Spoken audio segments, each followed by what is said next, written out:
Take it. Yeah. It's over here. Sometimes, you know, you're here and you walk up and, and the person who's hosting you takes away your speech. No, I won't do it. Yeah, not so far. Okay. I don't think it's anything. All right. All right, thank you. Appreciate you doing that.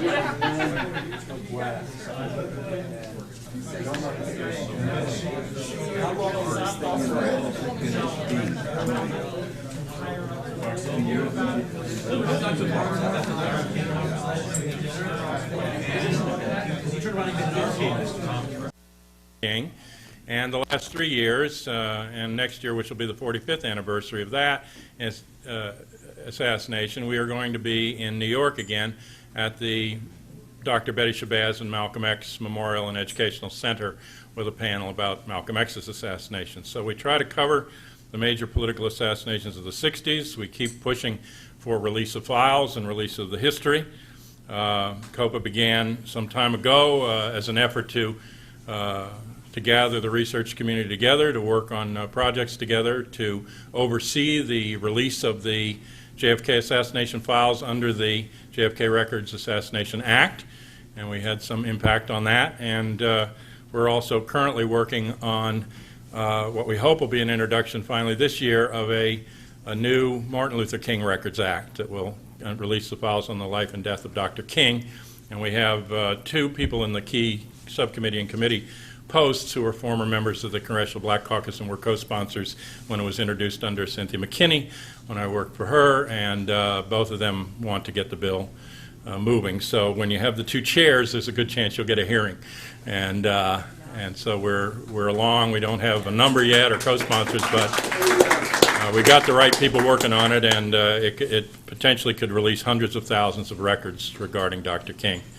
The House Select Committee on Assassination Records on JFK are for the most part released, but not the pages, hundreds of thousands of pages on Dr. King, and there are many other records that relate to that assassination. And we keep pushing at these conferences to get each year the best new evidence and new research, forensic and ballistic medical evidence, and the authors that are doing the good work, and we've got a great lineup this year.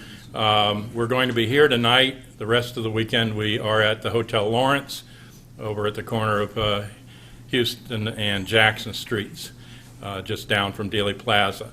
But we traditionally have come to the Adolphus for the keynote speech, and we did that tonight. If you're here and looking for a restroom, it's straight to the back and all the way to the right, just for your convenience. If you're looking for a good lecture, you found one.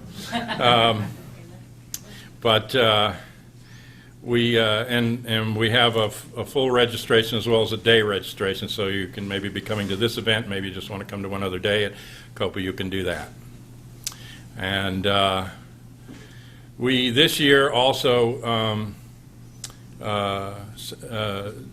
commemorated a talk which we do annually in Washington, D.C. on June the 6th, that was given in 1963 by President Kennedy, regarding the end of the Cold War and the end of the nuclear arms race, and putting himself pretty much at odds with the military-industrial complex full on at that point. And we go to the place where he gave it at American U and commemorate that. We have a lineup, and you should have gotten a schedule outside if you didn't, but we have quite a few speakers going through tomorrow and into Sunday. In addition to that, we will be going out to the grassy knoll to do a moment of silence at 12:30 p.m., which we do annually. And we will that afternoon, for those that are interested, and maybe I could get a raise of hands here, people that are interested in going down to Waco, to Baylor University, to the Pogue Political Library, where the Penn Jones collection and now other researchers' collections have begun to be stored. And Ben Rogers will talk to us about what's there. He's the curator on Sunday. But if people want to take that ride down and have a car that they'd be willing to carpool some of us down, I'm interested to find out who those people are and who wants to go before we hit Sunday. So please come and talk to me about that. And in addition to that, on Sunday night, if you happen still to be here at 8 o'clock, there's going to be a Discovery Channel special that we're going to watch in the restaurant off the lounge at the Hotel Lawrence. It's two specials, one on JFK and the mob, and one on some new tapes about JFK. We don't expect it to be our quality of broadcast, but we do look at to see how they're propagandizing and spinning I this. only watched if Gary Mack is the host. All right, yeah. I'll tell him that, Jim. But we'll be watching that on Sunday night, and then I was invited on Monday night, if you're still in Dallas, to speak at the Dallas Peace Center, and my topic is there must be some way out of here: the rise of the military-industrial complex, the permanent war economy, and the future and the future of humanity. There There isn't any way out of here. Well, we'll see. I'll try to invent one. If you're lucky, there'll be a way out of this room at the end.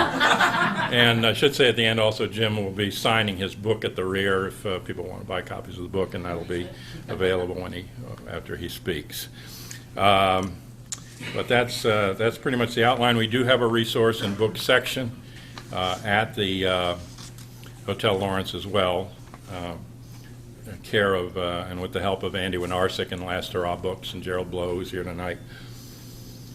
And so we have a mix of events, and we've been getting a little bit of mention. I think in large part John Garrity's here. He's our webmaster and web person, done a great work on the Coalition on Political Assassination site. He's also done social networking through Facebook and YouTube, and so we're starting to be seen by people that haven't seen us before, and some of you may be here because of that. And we're glad for that. Not that we're not glad to see all of our old friends as well, but we do want to get out beyond the choir, and so we're glad for the new people that are coming here. We got a little dishonorable mention by none other than Bruce Sterling, a sci-fi writer. Although I have to say he printed our entire schedule on his blog, but at the top he says, "What the heck kind of society have I lived long enough to see? It's like being live at the witch trials."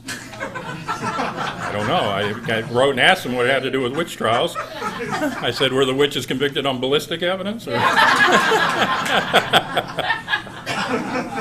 But even dishonorable mention sometimes, if the person's important enough, I got my dishonorable mention on John McLaughlin when he said that Mel Gibson in the movie Conspiracy Theory portrayed a jacked-up programmed MKUltra assassin with a John Judge personality. So I said it gave a whole new meaning to conspiracy buff. Kennedy made the talk, and I think it's an important one and fits into what Jim's addressing tonight, at American University in '63, a few months before he was killed. He said, "I've therefore chosen this time and this place to discuss the most important topic on earth, world peace. The United States will never start a war. This generation of Americans has already had enough of war and hate and oppression. Confident and unafraid, we labor on, not toward a strategy of annihilation, but toward a strategy of peace." And his aides said that it was probably one of the most important talks that he gave, and a number of them were enlisted to do that. He talked about having a realistic peace. He said, "What kind of peace do I mean? What kind of peace do we seek? Not a Pax Americana enforced on the world by American weapons of war, not the peace of the grave or the security of the slave. I'm talking about a genuine peace, the kind of peace that makes life on earth worth living, the kind that enables men and nations to grow and to hope and to build a better life for their children. Not merely peace for Americans, but peace for all men and women, and not merely peace in our time, but peace for all time." And he understood very well that they were heading in a direction that could have annihilated life as we know it on the planet, and he was trying to get beyond that. And he said, "Let's not be blind to our differences, but let's direct our attention to common interests and to the means by which those differences can be resolved. And if we can't end now our differences, at least we can help make the world safe for diversity. For in the final analysis, our most basic common link is that we all inhabit this small planet. We all breathe the same air, and we all cherish our children's future, and we're all mortal." So we do go out and commemorate that speech. As many of you know, there are quite a number of new books out on the market about Kennedy and the other assassinations. One interesting one, I invited Ron Goldfarb to come, even though he's written some things I don't like, but he wrote one called In Confidence about secrecy, and he knows about the JFK Records Act and had written a chapter in that. But we had in the last few years. Shane O'Sullivan's great work on Who Killed Bobby, a book and a movie. Michael Morrissey, a longtime researcher, wrote about his correspondence with Vince Salandri in one book and Looking for the Enemy. Lyndon Barston's book, Truth at Last, came out about the King assassination. And Jeff Morley created some stir and still is with Our Man in Mexico about Winston Scott and his current push now to get the records on Joanides. Michael Dobbs did an interesting book, 1 Minute to Midnight, about the Cuban Missile Crisis. And all of that, the Cuban Missile Crisis and the Bay of Pigs, have been rewritten by the files that are released by the Kennedy assassination. And many of these books are influenced by the release of those records. There's a new book out about RFK called The Last Campaign, and a book on Jim Garrison by Joan Mellon. Open and Shut Case. We had those people present in Los Angeles, Dr. Robert Joling, a former head of the American Academy of Forensic Sciences, and Philip von Prague, a audio expert, because they found an actual tape recording of the assassination of Robert Kennedy. And it shows, as many of us knew for a long time, too many shots to have come from Sirhan's gun, probably 13 shots, and 5 from one and 8 from another. And is hard physical evidence of what many of the researchers knew from the photographic and witness evidence, but this is a piece that they shouldn't be able to ignore, but these books come out, and it seems nothing much changes. Wesley Swearingen did To Kill a President. Abraham Bolden, who some people heard from today, wrote an Echoes from Dealey Plaza, and we're going to be able to add him to our agenda tomorrow afternoon, so he's going to come and speak at COPA in a slot that opened up. And also, of course, we've had the other side, anything from reclaiming history, and when they saw what it was, another book they made him write called 4 Days in November that was greatly truncated, and he had a longer book, I think, on the CD at the back than he had in the 1,000-page doorstopper he wrote in the front, but we've had what I think are misleading books by Legacy of Secrecy, and some of the people you hear from, like Lisa Pease and Jim Diogenio and others, have been critiquing them online and reviewing them for some time. But I just think there's so much out. The 13th Juror just came out, which is a transcript of the Martin Luther King Civil Rights Trial, and very worth the reading, Dr. Pepper's case. And there's books that continue to come. Malcolm Marable, who we're going to try to have up in New York next year, is about to finish a biography of Malcolm X, and I heard him speak, and he'd worked on the assassination and come to the same conclusions that the research community had. So we have friends that arise, and even the speaker tonight, we expect will have several more books about other political assassinations. We don't see them as separate things. We see them as part of a pattern and a design, and in some cases the same modus operandi and even the same operatives. To give you a small example, a medical examiner named Francesco in Memphis, who botched the King autopsy by not doing it, he said to honor the family, he wouldn't try to figure out the direction of the bullet, was invited. Luckily, Dr. Noguchi stepped in, but he was actually invited to come to Los Angeles and do the Robert Kennedy autopsy. But that's only one example of what I call, if it ain't broke, you don't fix it. Also, there's other new materials that are coming out in movies. I got one reading that there's some sort of a reading room project at the 6th Floor Museum that was supposed to open this year. I don't know if it did or not, but there's a lot of stuff at the 6th Floor Museum that researchers had wanted to see but haven't been able to see, and I don't know if they'll put it in the reading room or not, but yeah. I could try to find out. Another person I invited to come was Antoinette Giancana, Giancana's daughter. And I like comic relief once in a while, but she didn't like the idea, I guess, so, or else they're coming tonight and I don't know it. There's a book called The Kennedy Assassination 24 Hours After, which is a study about the response immediately that has details in it. There's just responses online to Bugliosi that I think are worth reading themselves. Jim's does, and I think the Fonzie, and so that goes on. There's at least one surviving periodical, JFK Deep Politics Quarterly by Walt Brown. There used to be 3 or 4, but something comes out. But I think the internet has replaced this kind of thing with online newsletters and blogs. the guy who published the book of Ford's memoirs is suing to get JFK assassination files loose and trying to prove that Ford really, thought that there was some kind of a conspiracy and he's having trouble. Hundreds of photos were just released by the Dallas police through a case, and there's a new film out about Kennedy asking, it was called Virtual JFK, Vietnam if Kennedy had lived. And it poses that idea. I tried to get them to show it here, but they wanted hundreds of dollars for the showing, so I said, well, we can't do that. Another interesting movie this year that I think is pertinent was the release of Valkyrie, which is a very interesting plot to kill Hitler that involved invoking Hitler's continuity of government plan that would have come in when he was killed by somebody else and using it to blame the SS and take over that way. And I think that that's similar to the plotting of Operation Northwoods and some other things, and that some of the continuity of government plans were and have been still are being usurped by these people. So I think it's worth seeing just to get that idea. I get an online service called WikiLeaks. I don't know about them, but they cover political assassinations. And every day I Google, and you can get searches of documents on and different sources of information. Of course, now the best information seems to be outside the country, not inside. Another person I invited who couldn't come because of schedule was DA Craig Watkins, the new district attorney last few years here in Dallas, first black district attorney here, and also fairly progressive. He found some documents in Henry Wade's safe and released them, and I thought he would be an interesting person to talk to and also to press for the opening of a grand jury in Dallas to reopen the Kennedy case. We continue to work on getting the files loose from JFK. We've got 6.5 million pages, more released each year, and we press for that.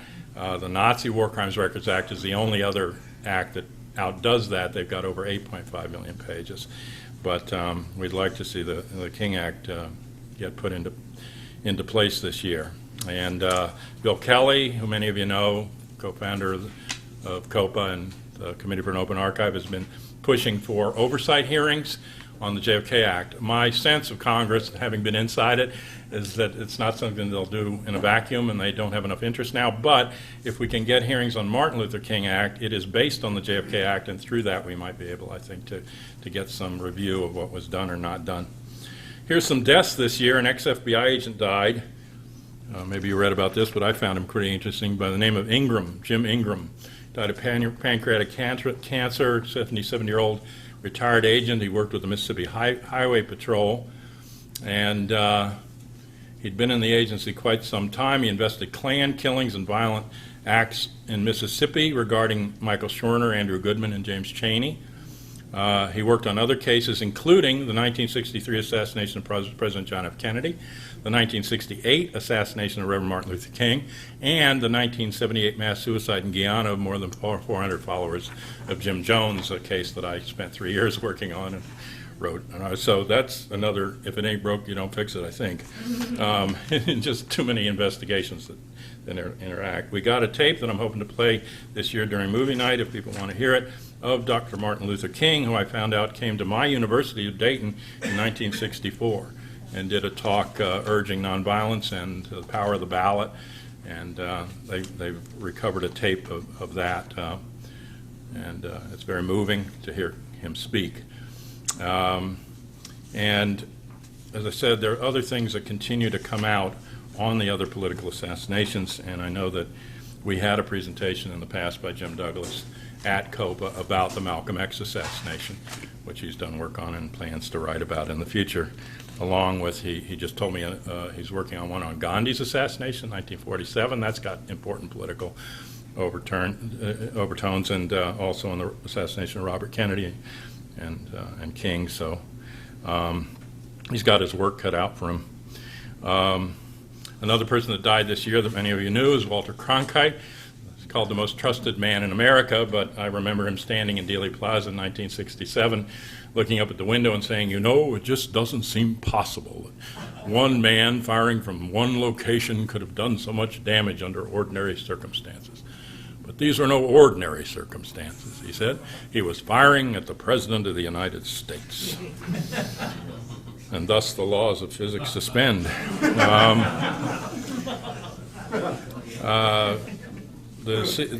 Peter Del Scott's done a recent article on the CIA deceptions that are coming out through the Joanides case and the attempt to get those records, and that the House Select Committee and others were lied to, and people who were part of the plot were inserted into the investigation, unheard of course. But it's something when it makes the front page of the New York Times. Cyril Wecht, who'll be talking with us later, finally got rid of his charges against him, although it bankrupted him, and they stole all of his investigative papers. Those still haven't been given back. It had nothing to do with what they were charging him with, but they took all of his assassination work, and he's really had a rough time of it for some years, and finally the woman that was after him has stepped down, and she was so bad. I mean, even Spectre excoriated her for saying afterwards that, this doesn't mean when he gets an acquittal, that doesn't mean he's not guilty. I don't know what you have to do to prove it. There was an article that came out through Secrecy News, which you should get if you don't, that the CIA did provide Bay of Pigs files to Nixon, and that those were released to him. Another death this year, of course, of importance in the story is that of Senator Edward Kennedy, the final brother in the family. And while some people may have different views about Edward Kennedy, he did support the JFK Records Act, and he did work to get those files loose. And many of the researchers feel that he was not the person responsible in the Chappaquiddick incident, that he was set up. And a Lieutenant General Victor Krulak died, who worked with Fletcher Prouty and knew Lansdale and fairly high up in Air Force intelligence. And above him was, of course, my favorite person, General Curtis LeMay, smoking his cigar and smiling at the autopsy of John F. Kennedy. One of the spies died by the name of Rolf Kingsley, 91 years old, CIA grandee, they call him. Revived the agency's troubled Soviet division in the late 60s after a paranoid-fueled mole hunt had declined morale.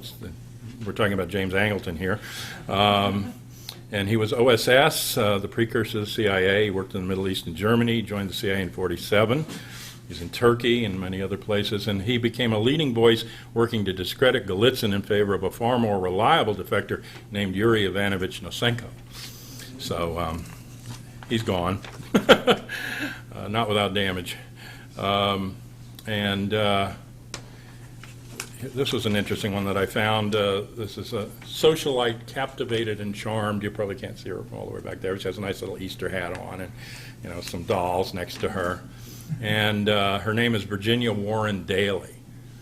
And she's popular, it says, with the opposite sex during her life, effervescent and beautiful, and she was the daughter of Supreme Court Justice Earl Warren. And who did she marry? John Charles Daly of What's My Line? Does the name Kilgallen ring a bell? Our old enemies are also still busy, but in strange places. I found an article called "Spy Game Disrupts UFO Disclosure," and it's about Gus Russo writing about the UFOs, and also, guess who else talking about certain types of new technology? Gordon Novell. And so they're busy in the UFO field, I guess. I don't know. They have what I call unrecognized fascist observatories. And then Alfred McCoy has been doing great work. He did a book on torture, and he has a new one out that I recommend called Policing Empire. And he's talking about counterintelligence innovations like centralized data, covert penetration, disinformation developed during the Army's first protracted pacification campaign in a foreign land in the Philippines from 1898 to 1913 were repatriated to the United States during World War I and became the blueprint for an invasive internal security apparatus that persisted for the next half century. So he's tracing it back to the counterinsurgency wars being brought home, and the loss of democracy here, the buildup of the tremendous surveillance, but he's also talking about the use of biometrics to help them identify people, and the joint expeditionary forensics facilities that are linked to a biometric database in West Virginia, so that a warfighter needs to know one of three things once they see the facial image of the enemy. Do I let him go, do I keep him, or do I shoot him on the spot? and a future is already imaginable in which a U.S. sniper could take a bead on the eyeball of a suspected terrorist, pause for a nanosecond to transmit the target's iris or retinal data via backpack-sized laboratory to a computer in West Virginia, and then, after instantaneous feedback, pull the trigger. And less, he says that seems fanciful. Bob Woodward said the success of the surge was less boots on the ground than bullets in the head, using this high-tech assassination capability. And they said that Woodward compared this to the Manhattan Project in World War II. One intelligence officer using these tools said that the program was so effective it gave him orgasms. And a half a world away from Iraq in the southern Philippines, the CIA Special Forces of the U.S. did an early experiment in the use of aerial surveillance for assassination, and the beginnings of the drones that are being used now. So political assassination is not something in the distant past. It's something that we continue to carry out with new technology all the time. And Seymour Hersh, who I also invited to come and speak, although I don't like Dark Side of Camelot, because of his revelation of Cheney being involved in a current assassination squad, and he said I called him and he said he wanted to do more work before he spoke anymore. He shouldn't have talked so much already, I'm sure not. But he said that it won't matter. I said you could come another year, and he said it won't matter, there won't be a media in the United States in 5 years. And of course, one of the people that implemented that and also covered up the death of Pat Tillman was McChrystal, who's the new general that's in charge of the operations. He's a longtime black operation person in the assassination capability. And of course, one of the effects of decapitation, however it happens, of the executive or the congressional branches is that it throws the country into emergencies and emergency laws and other things, which in fact we just went into recently when Mr. Obama declared a national emergency in relation to swine flu and the H1N1 virus. And that changes many federal laws and allows for many violations of civil liberties. It's not just to make sure that people get to the hospital on time. He worked actively with the Bush administration to develop the new thing that links pandemics to the installation of continuity of government and martial law. When he was in the Senate, he helped draft the legislation there. So, you know, an outbreak of a pandemic can lead to the same thing as a nuclear weapon now. And of course, you know that they continue to link anybody who believes that there's conspiracies in anything to everybody that believes anything, including, you know, we didn't go to the moon, or Obama's not an American, or, you know, and whatever else they can come up with, or anybody that's just critical of the government or thinks that the government is not benign is now a conspiracy theorist. And you know, they try to lump all this together in the articles, and they have psychology that we supposedly follow that, you know, it makes us feel better when we think that there's these powers in place that are killing everybody rather than the lone nuts just go out and do it, you know, because then it gives us a sense of purpose and a sense of reality. You know, if it was lone nuts, we'd be upset with all the chaos that represented, and so this is a more comforting reality. I hate to tell you, but I don't fluff my pillow at night thinking that, you know, it's better to have a military-industrial complex kill Kennedy than Lee Harvey Oswald. You know, I think it's worse, but lest you think I go about giving people nightmares because I'm a conspiracy theorist, my position is that I wake you up from your nightmare so you understand you're in it. And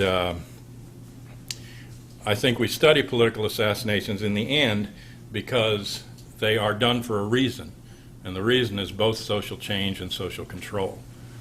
And that's historic all the way back to Michael Parenti, one of our friends on the left that realizes there's such thing as conspiracy. In his book on the assassination of Julius Caesar outlines a much different history of Caesar becoming populist and moving in the direction that people were pushing for, and that the patricians surrounded him and executed him for it, very similar to the Kennedy assassination. But Michael told me he's too old to travel, so he couldn't be here and do it with us. And recently, you may know that Oliver Stone was on the Bill Maher show, and he gave him a copy of the book we're going to be talking about tonight, JFK and the Unspeakable by Jim Douglas. And Stone wrote in a recent article, "The murder of President Kennedy was a seminal event for me and for millions of Americans, and it changed the course of history. It was a crushing blow to our country and to millions of people around the world. It put an abrupt end to a period of misunderstood idealism, akin to the spirit of 1989 when the Soviet bloc began to thaw and 2008 when our new American president was fairly elected. Today, more than 45 years later, profound doubts persist about how President Kennedy was killed and why. My film, JFK, was a metaphor for all those doubts, suspicions, and unanswered questions.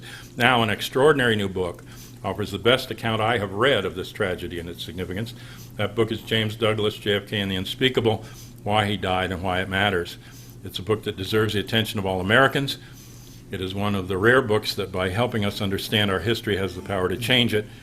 And the subtitle sums up Douglas's purpose, why he died and why it matters. In his beautifully written and exhaustively researched treatment, Douglas lays out the motive for the Kennedy's assassination. Simply, he traces a process of steady conversion by Kennedy from his origins as a traditional cold warrior to his determination to pull the world back from the edge of destruction. Jim Douglas is an author. I know him somewhat also through the Catholic Workers Movement and his peace work over the years. His most recent book, JFK and the Unspeakable, Why He Died and Why It Matters, was published in April of '08 by Orbis Books. From 1963 to '65, he served as a theological advisor on questions of nuclear war and conscientious objection to Catholic bishops at the Second Vatican Council in Rome. I mean, it must have been a tough job, Jim. He then taught theology at Bellarmine College, Louisville, Kentucky, the University of Hawaii, and in the program for the study and the practice of nonviolence at the University of Notre Dame. Jim and Shelley Douglas helped form Ground Zero Center for Nonviolent Action alongside the Trident submarine base in Seattle, Washington. He served a year and a half in jail for acts of civil disobedience at the Trident base. The Douglases and Ground Zero developed an extended community in 250 towns and villages and cities vigiling by the railroad tracks of the Trident nuclear weapons shipments. In September of '89, they moved to Birmingham, Alabama. From Birmingham, he's taken part in a series of peacemaking journeys to the Middle East and peace walks through Israel, the West Bank, and Jordan, and 5 visits to Iraq. In '93, the Douglases founded Mary's House, a Catholic worker house of hospitality in Birmingham for homeless families, and he has also written 4 books on the theology of nonviolence: The Nonviolent Cross, Macmillan, '68, Resistance and Contemplation, Doubleday in '72, Lightning, East to West, Crossroads, '83, and Nonviolent Coming of God, Orbis, '91. All 4 books have been republished by WIPF and Stock Publishers in Eugene, Oregon. So that's the distinguished guest we have to talk to us tonight, and we're glad that his search for the truth of theology and nonviolence has led him into the search for the truth of these assassinations. Jim Douglas.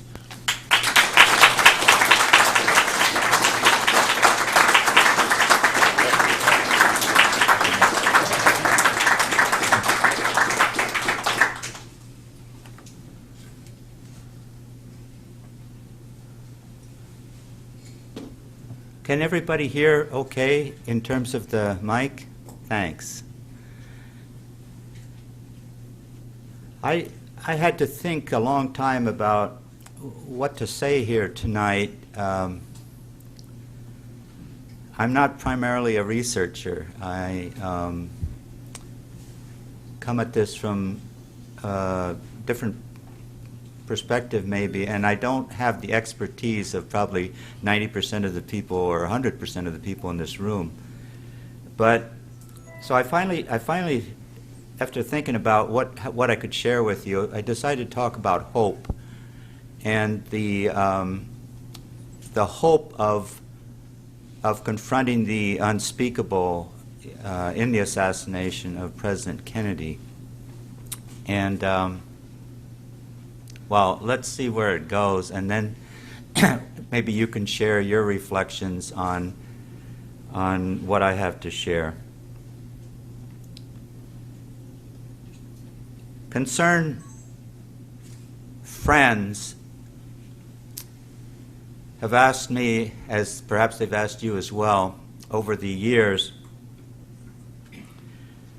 if engaging in such a probe into darkness as John Kennedy's assassination, has it made me profoundly depressed? But on the contrary, my experience has been, it's given me great hope. As Martin Luther King said, the truth crushed to earth will rise again. Gandhi spoke hopefully of experiments in truth because they take us into the most powerful force on earth and in existence, what he called truth force, satyagraha. That's how I think of this kind of work, as an experiment in truth, one that will open us up both personally and as a country to a process of nonviolent transformation. I believe this experiment we are doing into the dark truth of Dallas, and more significantly of Washington, can be the most hopeful experience of our lives. But as you know, it does require tenacity and patience to confront the unspeakable. We first of all need to take the time to recognize the sources in our history for what happened in Dallas on November 22, 1963. The doctrine of plausible deniability in an old government document provides us with a source of the assassination of President Kennedy. The document was issued in 1948, 1 year after the CIA was established, 15 years before JFK's murder. That document, National Security Council Directive 10/2, gave the highest sanction of the U.S. government to a broad range of covert operations: propaganda, sabotage, economic warfare, subversion of all kinds that were seen as necessary to win the Cold War against the communists. The government's condition for those covert activities by U.S. agencies coordinated by the CIA was that they be, as the document says, so planned and executed that if uncovered, the U.S. government can plausibly disclaim any responsibility for them. In the 1950s, under the leadership of CIA Director Allen Dulles, the doctrine of plausible deniability became the CIA's green light to assassinate national leaders, conduct secret military operations, and overthrow governments that our government thought were on the wrong side in the Cold War. Plausible deniability meant our intelligence agencies, acting as paramilitary groups, had to lie and cover their tracks so effectively that there would be no trace of U.S. government responsibility for criminal activities on an ever-widening scale. The man who proposed this secret subversive process in 1948, diplomat George Kennan, said later, in light of its consequences, that it was the greatest mistake I ever made. President Harry Truman, under whom the CIA was created, and during whose presidency the plausible deniability doctrine was authorized, had deep regrets. He said in a statement on December 22, 1963, "For some time I have been disturbed by the way the CIA has been diverted from its original assignment. It has become an operational and at times a policy-making arm of the government. This has led to trouble and may have compounded our difficulties in several explosive areas. We have grown up as a nation respected for our free institutions and for our ability to maintain a free and open society. There is something about the way the CIA has been functioning that is casting a shadow over our historic process. and I feel that we need to correct it. Truman later remarked, "The CIA was set up by me for the sole purpose of getting all the available information to the president. It was not intended to operate as an international agency engaged in strange activities." President Truman's sharp warning about the CIA and the fact that warning was published 1 month to the day after JFK's assassination should have given this country pause. However, his statement appeared only in an early edition of the Washington Post, then vanished without comment from public view. What George Kennan and Harry Truman realized much too late was that in the name of national security, they had unwittingly allowed an alien force to invade a democracy. As a result, we now had to deal with a government agency authorized to carry out a broad range of criminal activities on an international scale, theoretically accountable to the president, but with no genuine accountability to anyone. Plausible deniability became a rationale for the CIA's interpretation of what the executive branch's wishes might be. But for the agency's crimes to remain plausibly deniable, the less said, the better, to the point where CIA leaders' creative imagination simply took over. It was all for the sake of winning the Cold War by any means necessary and without implicating the more visible heads of the government. One assumption behind Kennan's proposal unleashing the CIA for its war against communism was that the agency's criminal power could be confined to covert action outside the borders of the United States, with immunity from its lethal power granted to U.S. citizens. That assumption proved to be wrong. During the Cold War, the hidden growth of the CIA's autonomous power corresponded to the public growth of what was called a fortress state. What had been a struggling post-war democracy in our country was replaced by the institutions of a national security state. President Truman had laid the foundations for that silent takeover by his momentous decision to end the Second World War by a demonstration of nuclear weapons on the people of Hiroshima and Nagasaki in order to stop a Soviet advance to Japan. Truman's further post-war decision for U.S. nuclear dominance in the world, rather than allowing for international control of nuclear weapons, was his second disastrous mistake in terms of initiating the nuclear arms race in the world and subverting democracy in the USA. A democracy within a national security state cannot survive. The President's decision to base our security on nuclear weapons created the contradiction of a democracy ruled by the dictates of the Pentagon. A democratic national security state is a contradiction in terms. The insecure basis of our security then became weapons that could destroy the planet.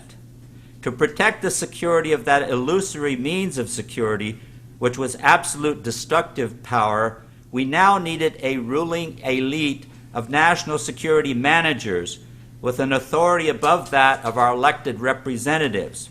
So from that point on, our military-industrial managers made the real decisions of state. President Truman simply ratified their decisions and entrenched their power, as he did with the establishment of the CIA, and as his National Security Council did with its endorsement of plausible deniability.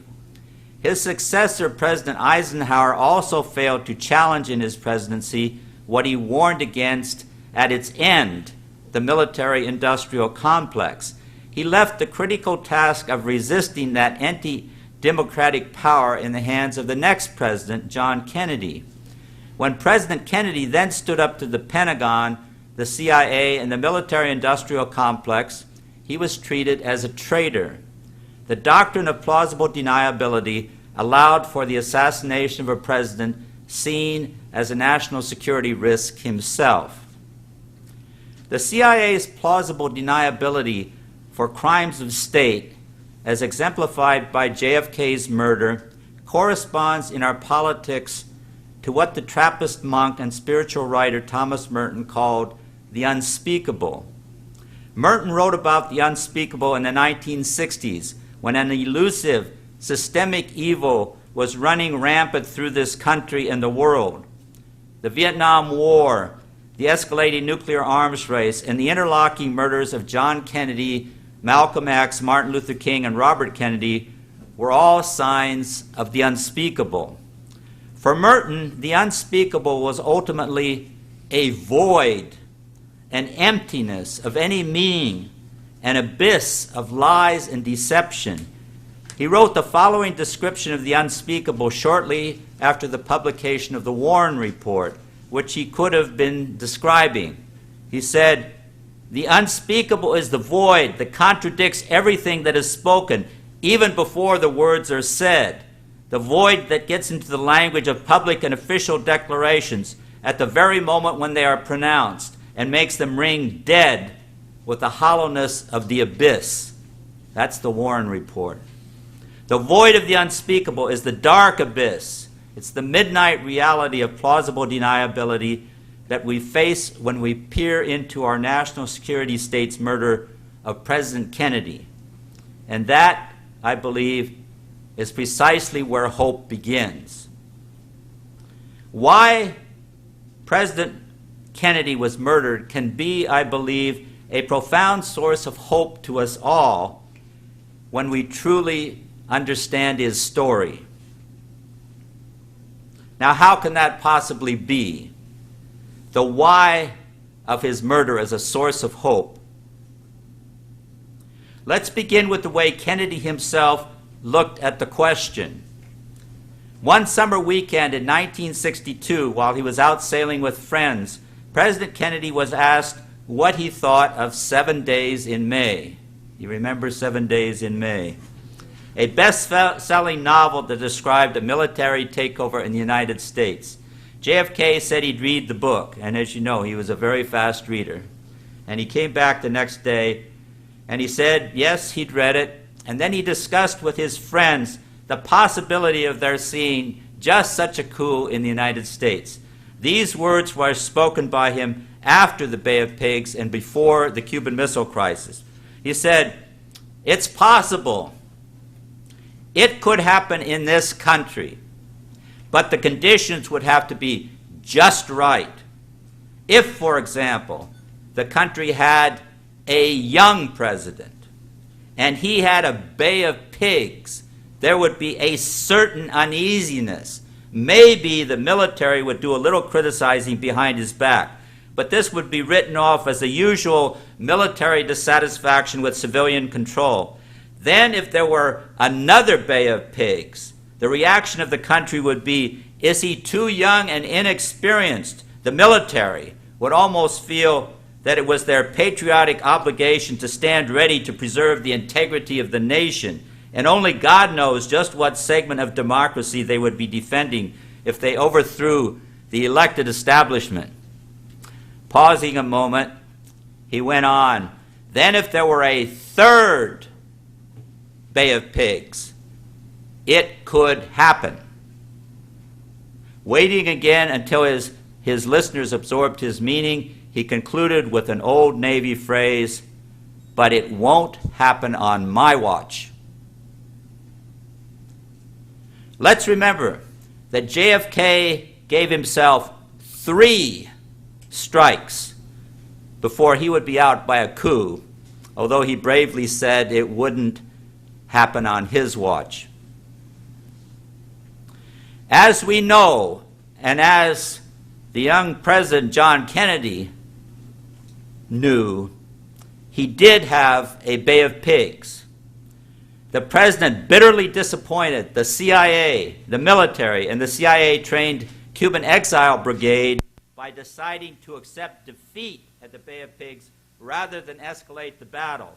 Kennedy realized after the fact that he'd been drawn into a CIA scenario whose authors assumed he would be forced by circumstances to drop his advance restrictions against the use of U.S. combat forces.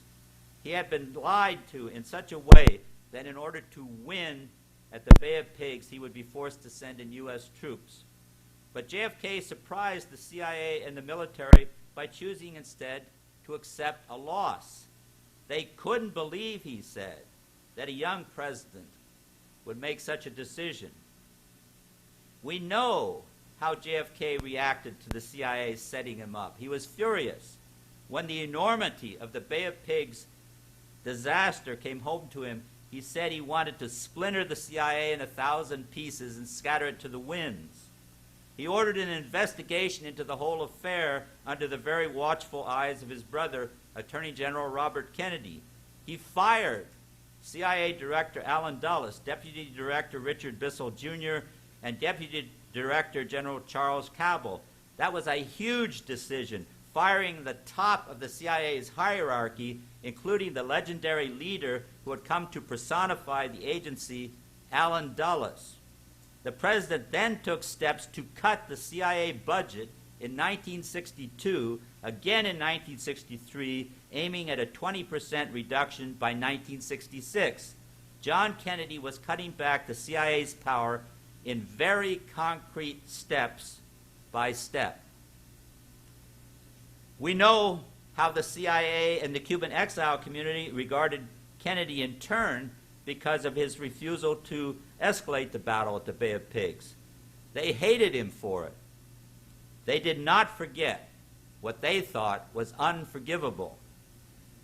In terms of JFK's own analysis of the threat of an overthrow of his presidency, he saw the Bay of Pigs as the first strike against him. It was the first big stand he took against his national security elite, and therefore the first cause of a possible coup d'etat.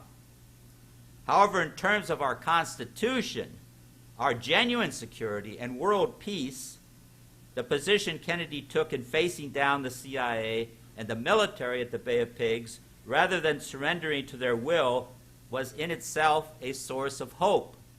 No previous post-war president had shown such courage, or any president since then. Truman and Eisenhower had, in effect, turned over the power of their office to their national security managers.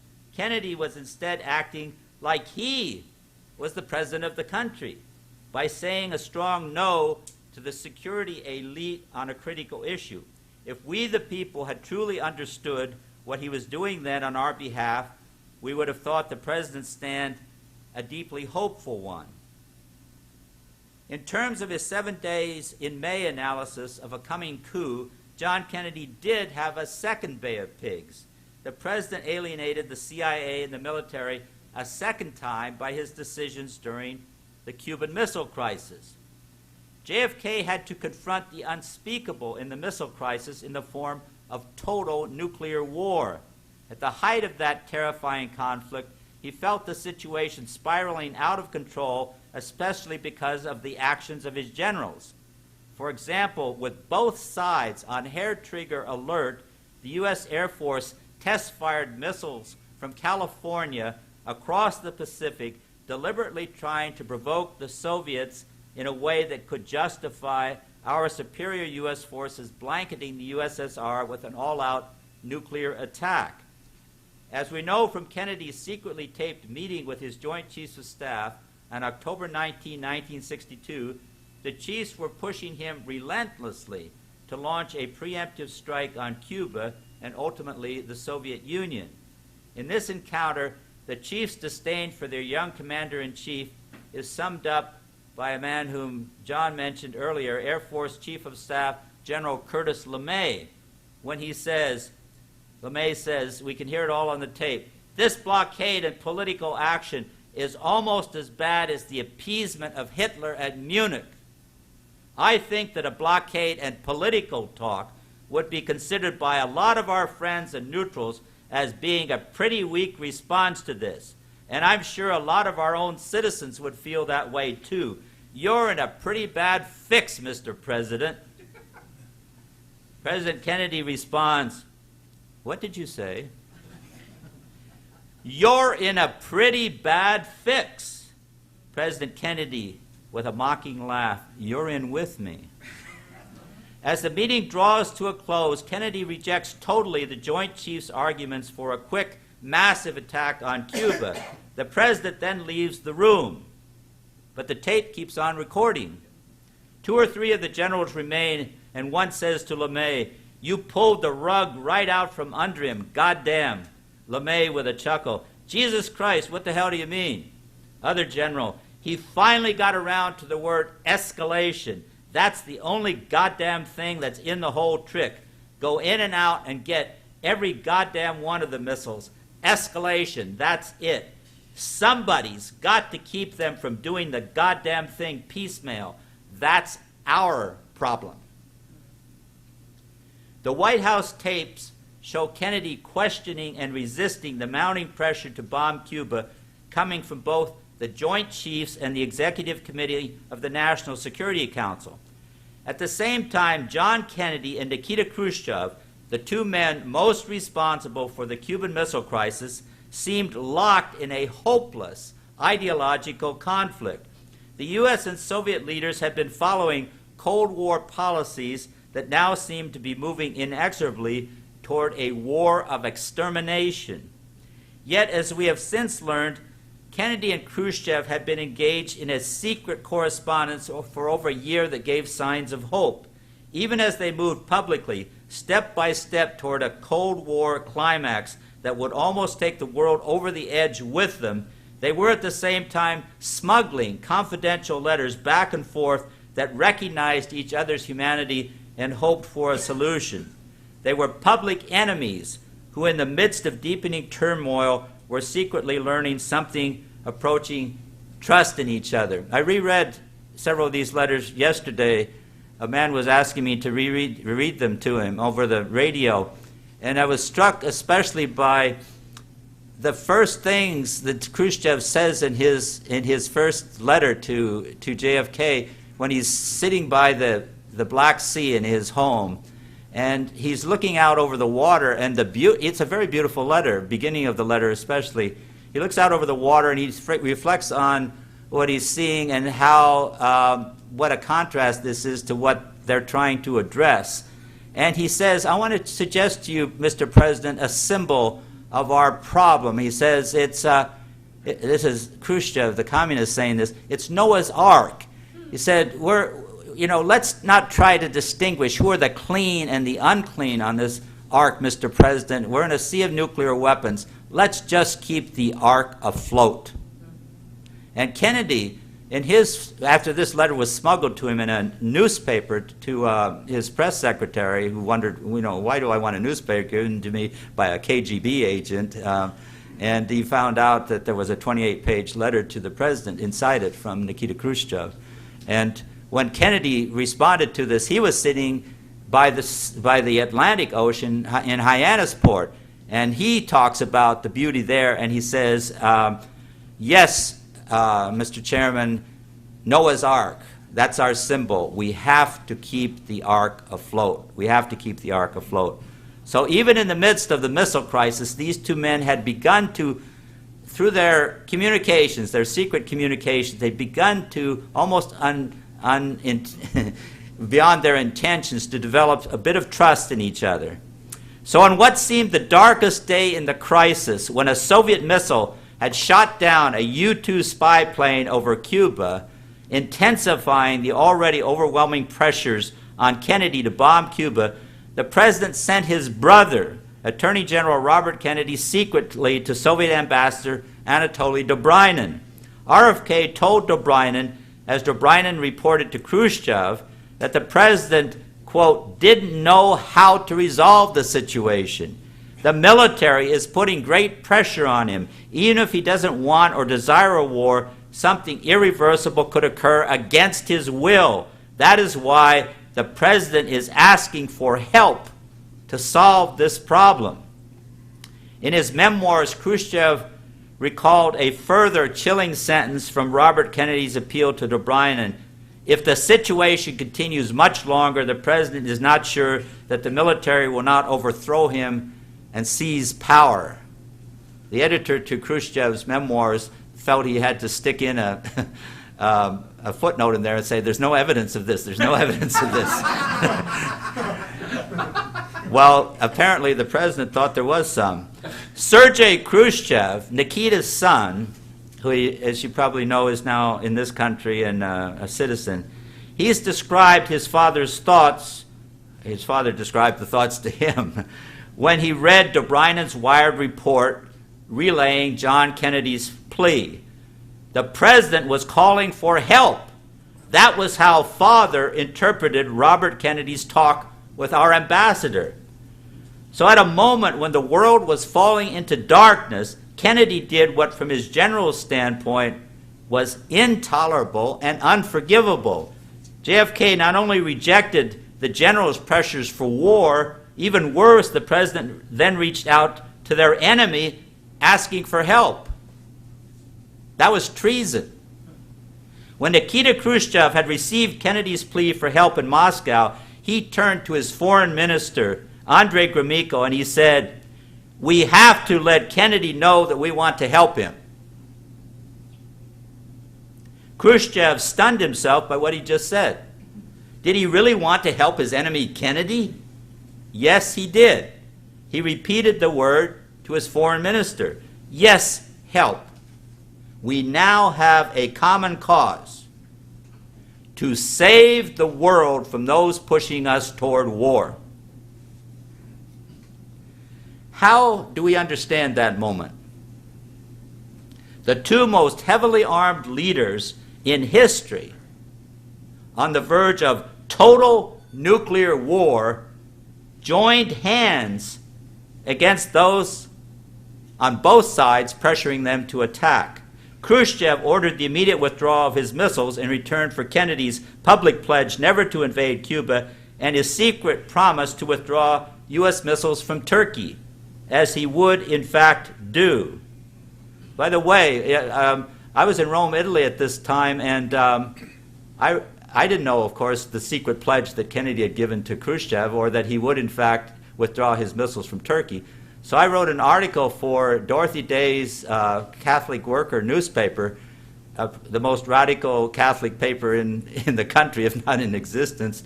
And I proposed what I thought was outrageous, and Dorothy published it right away, that what we should do is in exchange for Khrushchev withdrawing the missiles from Cuba, Kennedy should have had the guts to withdraw his missiles from Turkey. This was outrageous for this to even be suggested in the most radical publication I could find in my particular community. Kennedy did it. Kennedy did it. I remember that history. I remember what was unthinkable for him to do such a thing. The two Cold War enemies, both of them, had turned so that each now had more in common with his opponent than either had with his own generals. As a result of that turn toward peace, one leader would be assassinated 13 months later. The other, left without his peacemaking partner, would be overthrown the following year. Yet because of their turn away from nuclear war, today we are still living and struggling for peace on this earth. Hope is alive. We still have a chance. What can we call that transforming moment when Kennedy asked his enemy for help and Khrushchev gave it? From a Buddhist standpoint, it was enlightenment of a cosmic kind. Others might call it, from their perspective, a divine miracle. Readers of the Christian Gospels could say that Kennedy and Khrushchev, they were only doing what Jesus said, love your enemies. That would be love as Gandhi understood it, love as the other side of truth, a respect and understanding of our opponents that goes far enough to integrate their truth into our own. In the last few months of Kennedy's life, he and Khrushchev were walking that extra mile where each was beginning to see the other's truth. Neither John Kennedy nor Nikita Khrushchev was a saint. Each was deeply complicit in policies that brought humankind to the brink of nuclear war. Yet when they encountered the void that Merton, for example, was talking about, then by turning to each other for help, they turned humanity toward the hope of a peaceful planet. John Kennedy's next Bay of Pigs, his next critical conflict with his national security state, was what John was talking about, his American University address. Saturday Review editor Norman Cousins summed up the significance of that remarkable speech. At American University on June 10, 1963, President Kennedy proposed an end to the Cold War. I believe it is almost impossible to overemphasize the importance of President Kennedy's American University address. It was a decisive signal to both Nikita Khrushchev on the one hand and JFK's national security advisors on the other that he was serious about making peace with the communists. After he told the graduating class at American University that very important opening that John was just beginning to get into, he said, "What kind of peace do I mean? What kind of peace do we seek?" He answered, "Not," emphasize, "not a Pax Americana enforced on the world by American weapons of war." Kennedy's rejection of a Pax Americana enforced on the world by American weapons of war was an act of resistance to the military-industrial complex. The military-industrial complex was totally dependent on a Pax Americana enforced on the world by American weapons of war. That Pax Americana, policed by the Pentagon, was considered the system's indispensable, hugely profitable means of containing and defeating communism. At his own risk, Kennedy was rejecting the very foundation of the Cold War system. In its place as a foundation for peace, the president put a compassionate description of the suffering of the enemy, the Russian people. They had been our allies during World War II and had suffered mightily. Yet even their World War II devastation, he said, would be small compared to the effects of a nuclear war on both their country and ours. In his speech, Kennedy turned around the question. I heard this question all the time in the 1960s. Every time in the peace movement we tried to suggest alternatives. That question that was always asked when it came to prospects for peace was, what about the Russians? It was assumed the Russians would take advantage of any move we might make toward peace. Kennedy asked instead, what about us? He said, our attitude toward peace is as essential as theirs. What about our attitude toward war and the nuclear arms race? Within the overarching theology, the Cold War was a big theology, a theology of total good versus total evil. And you know who the total good is, it's us. Kennedy was asking a heretical question, coming especially from the President of the United States. Kennedy said he wanted to negotiate then a nuclear test ban treaty. Where do you want to do it? With the Soviet Union in Moscow. He wants to go to Moscow. He doesn't trust trying to negotiate a nuclear test ban treaty in Washington. He says, I want to go to Moscow, in their capital, not ours, as soon as possible. So to clear the way for such a treaty, what does he do? He said he was suspending U.S. atmospheric tests unilaterally. He's doing unilateral renunciation of his testing before anything with Khrushchev.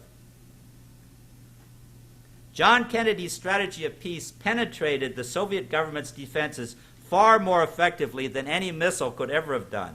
The Soviet press, which was accustomed to censoring U.S. government statements, published the entire speech all across the country.